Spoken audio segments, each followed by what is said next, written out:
Le 4 décembre 1997, en plein jour, on commis un vol près d'une autoroute. Un client venait de faire le plein de sa voiture lorsqu'il entra dans la station pour payer. Rien ne pouvait le préparer à ce qu'il allait voir par la suite. Il appela le service d'urgence.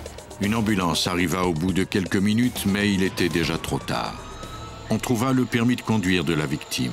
Il s'agissait de Nancy Biddle, 43 ans, la propriétaire de la station-service. Le lieutenant Richard Springsteen du service de police de Foley répondit à l'appel.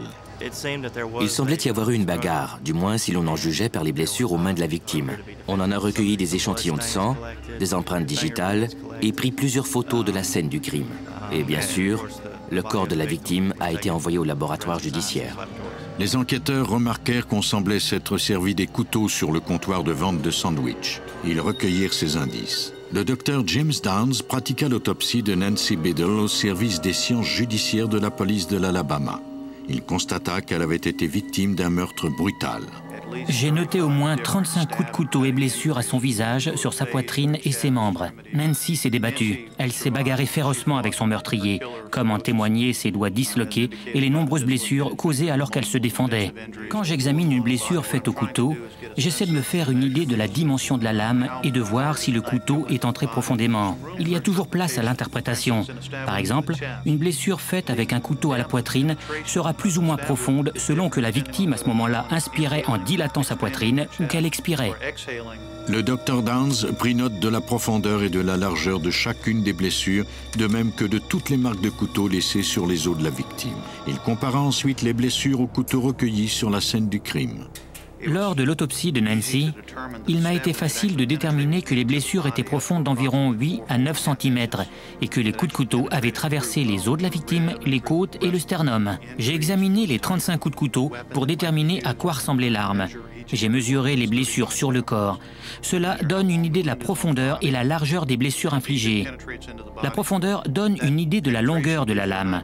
Ensuite, en examinant les couteaux qu'on m'avait remis, j'ai pu effectuer des comparaisons et déterminer que ces couteaux n'avaient pas causé ces blessures car ils n'étaient pas assez longs, pas assez larges ni assez épais pour avoir infligé les blessures à cette victime.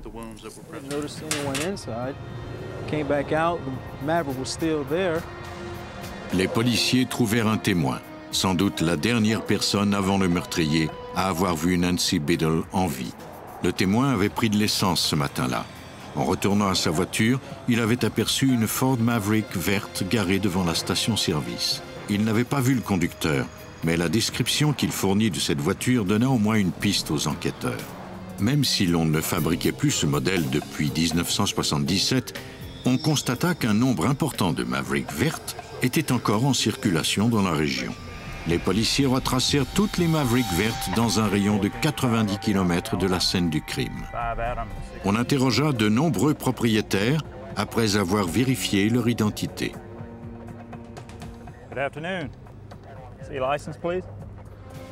Mais après plusieurs jours, on n'avait trouvé aucune nouvelle piste. L'enquête ne progressait plus.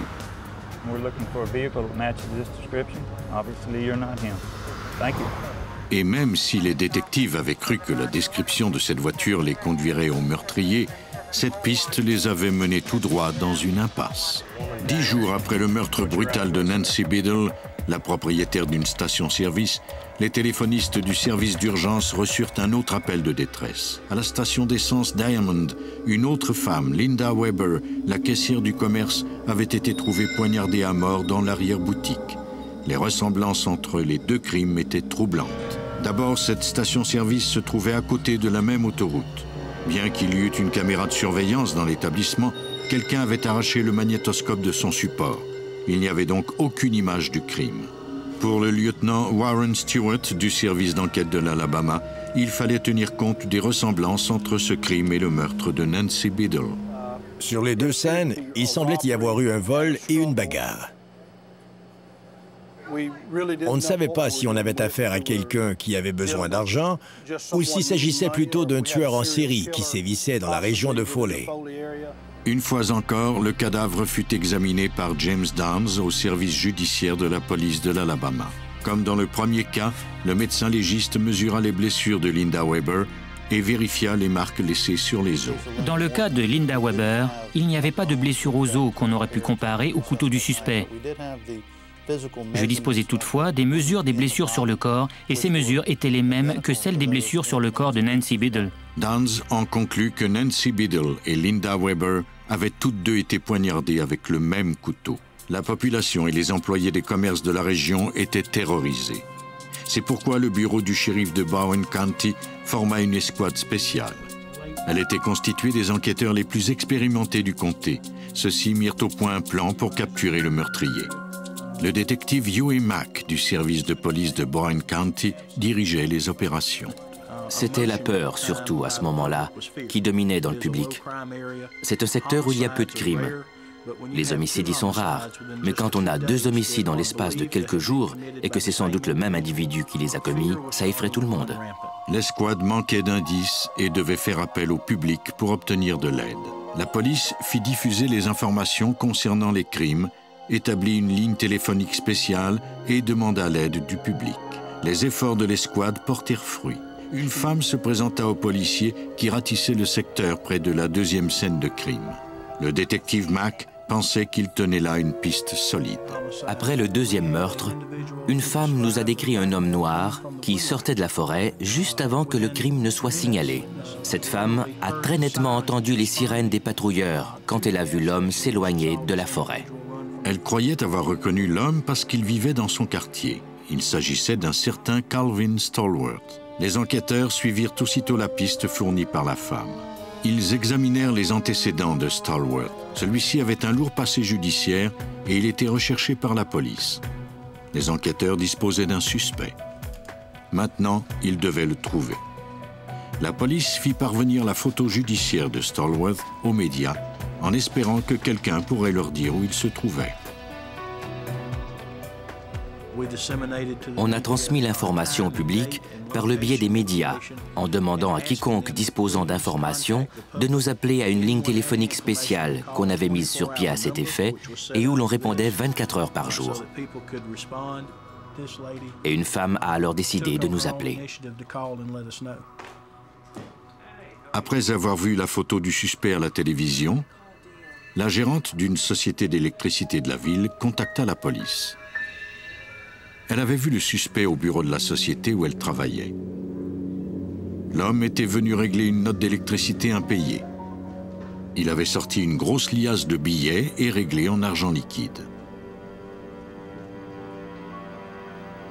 En entendant des sirènes à l'extérieur, l'homme avait paru nerveux et agité. Puis il était parti.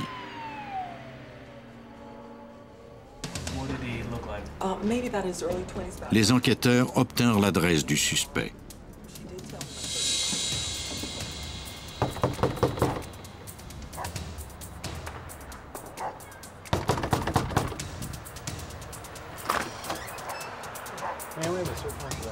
C'était là qu'il vivait avec sa petite amie. On présenta un mandat de perquisition à cette dernière. En entrant dans la maison, les détectives trouvèrent Stallworth alors que celui-ci tentait de s'échapper par la chambre du fond. Sachant qu'il pouvait être armé et dangereux, les policiers brandirent leurs armes et lui ordonnèrent de se rendre. Ils menottèrent le suspect et fouillèrent la maison.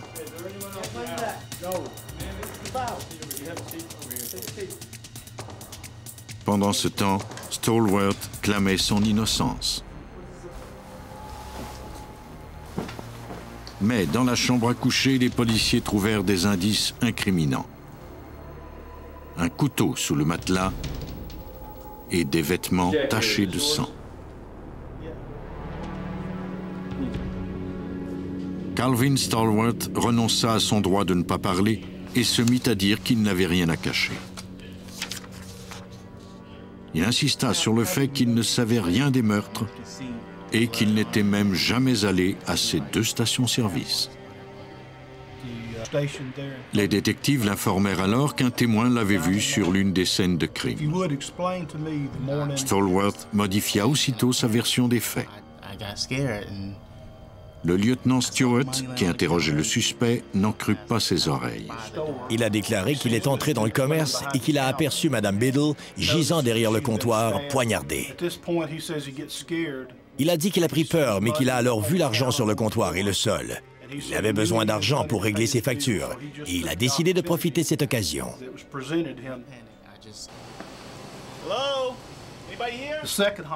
Quant au deuxième homicide, toujours selon lui, il est entré et il a entendu du bruit.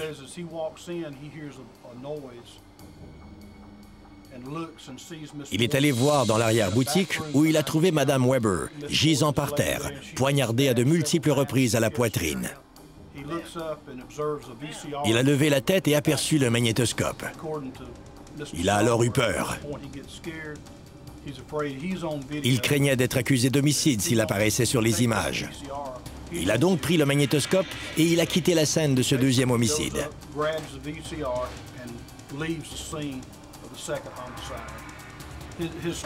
Sa version des faits était incroyable. Malgré la déposition détaillée de Stallworth, les policiers avaient mis au point leur propre reconstitution des faits et elle ne correspondait pas à la version du suspect. On examina le chandail taché de sang de Stallworth. William Jones, du service judiciaire de l'Alabama, nous raconte. On prélève un échantillon de la tache et l'on voit si le sang change de couleur afin de s'assurer qu'il s'agit bien de sang. Ensuite, on procède à d'autres analyses pour vérifier s'il y a présence d'ADN humain dans la tache. Le sang sur le chandail avait les mêmes marqueurs génétiques que le sang de Linda Weber. Mais comme Stallworth avait reconnu être sur la scène du crime, cet indice n'avait aucune valeur. Maintenant, Downs devait examiner le couteau trouvé sous le matelas de Stallworth.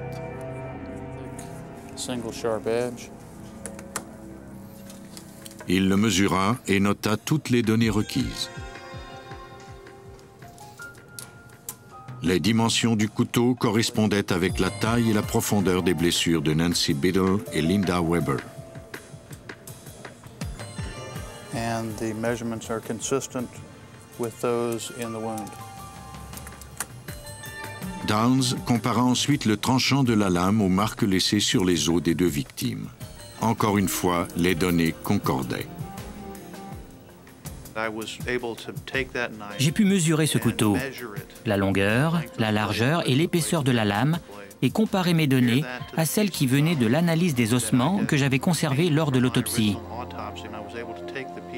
J'ai pu démontrer que le couteau correspondait parfaitement aux marques, comme une main dans un gant, et démontrer aussi que le couteau était de la même dimension que les blessures sur les os.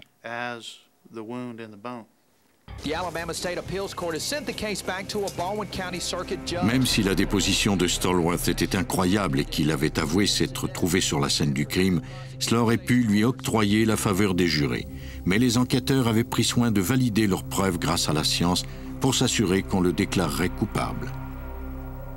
Sans la criminalistique, on n'aurait sans doute jamais obtenu gain de cause dans cette affaire.